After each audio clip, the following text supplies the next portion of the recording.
tayo sa airport. Terminal A. Natin natin yung pamangkin ko. Nandun na sila sa loob at nag-check-in na. Tayo ay medyo teary eyes dahil syempre nalulungkot tayo at sila uuwi na. Share lang natin na kapag ikaw ay merong baggage na hindi mo pa natitimbang at hindi mo pa alam yung tamang timbang, pwede mo timbangin dito sa labas. Sa labas pa lang ng departure area ng Delta Airlines. Nandito pa lang tayo sa departure. Pagbaba mo ng sasakyan, automatic timbangan. Para alam mo kaagad kung alin yung iaawas mo, pwede mong iwanan sa pamilya. Terminal A, ito yung kanilang machine. Ayan, pwede nyo timbangin. Kaya doon sa mga hindi makapagtimbang sa bahay, meron naman sila dito.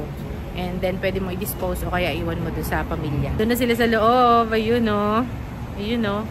Yung dalawa. Nag-check-in na sila. At sinicheck na nila yung kanilang ticket, yung oras ng kanilang lipad. Nandito tayo sa departure area, Delta Airlines, San Jose. Yun lang, hintayin natin na makapasok sila ng okay na, settle na, and safe. Yun lang! Thank you so much sa pagbisita sa amin. Bye-bye!